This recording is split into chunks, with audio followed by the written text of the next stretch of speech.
샬롬, 안녕하세요.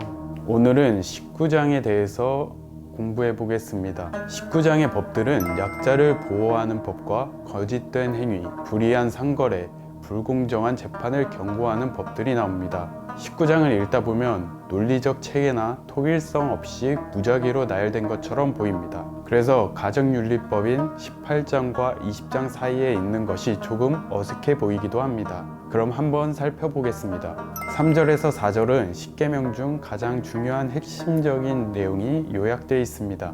부모를 공경하라, 안식일을 지키라, 나는 여호와다, 우상을 섬기지 말라가 있습니다. 이어서 화목제에 대한 내용이 5절에서 8절에 다시 언급됩니다. 화목제 고기의 유통기한을 강조하고 정한 날짜에 먹지 않고 지난 다음 먹으면 끊어짐이라는 형벌을 받는 것을 강조합니다. 여기서 끊어짐은 히브리어로 카라트입니다. 잘라냄이라는 뜻을 가지죠. 여기에 대한 여러 가지 의견이 있습니다. 진짜 죽음을 뜻하는 것, 공동체에서 추방되어 조상의 무덤에 묻히지 못한다는 뜻, 대가 끊기는 형벌 등이 있습니다. 하지만 구약의 다양한 증거로 볼 때 죽음의 문맥에서 주로 사용되었기 때문에 죽음의 다른 표현으로 쓰였을 가능성이 제일 높습니다. 9절에서 10절은 추수에 대한 규정입니다. 이 법은 가난한 사람들을 위해 밥 모퉁이의 곡식을 추수하는 것과 떨어진 이삭도 다시 죽지 말라는 것을 명령하고 있습니다. 그리고 포도원의 열매를 다 따지 않고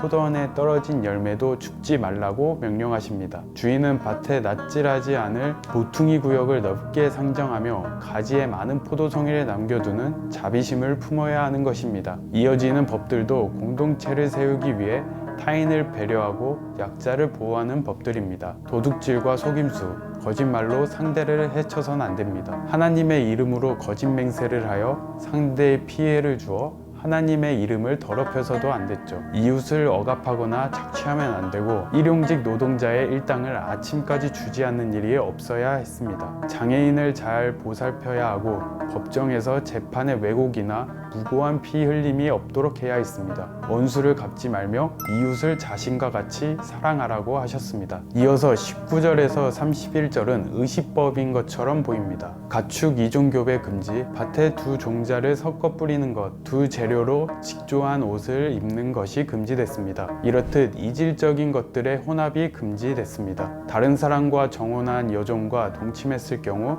세금을 요구했습니다. 남자가 자유민인 여인과 화관을 저지르면 사형이었습니다. 하지만 여기서는 자유민이 아닌 여종이었습니다. 이 경우는 사형이 아니었지만 속건제를 바쳐야 했습니다. 과실수를 심고 3년 동안 과실수를 수확해서 먹으면 안 됐습니다. 4년째 과일은 수확해서 성전에 바치고 5년째 과일부터 즐길 수 있었습니다. 이어지는 법은 피를 먹으면 안 된다는 것, 점술과 접신 금지, 신접한 자와 박수를 믿거나 추종하면 안 됨을 명령하고 있습니다. 머리 가를 둥글게 깎지 말며 수염 끝을 손상하지 말라고 하셨습니다. 이것은 28절에 나오는 장례에서 애곡에 대한 규정과 연관된 것으로 보입니다. 장례식을 연상케 하는 머리를 금지하는 것이죠. 자신의 몸을 스스로 베거나 몸에 문신하는 것도 금지였습니다. 이것들은 이방의 장례식에서 행했던 것으로 여겨집니다. 29절에 딸을 매춘행위를 시키는 가나안 땅의 음란한 사회적 관행을 금지했습니다. 매춘녀는 신전 매춘녀일 가능성이 높았습니다. 고대 가나안 일대는 신전 순례객들을 대상으로 신전에서 매춘하는 경우가 많았다고 합니다. 이 여성들은 신전에 일부 돈을 주고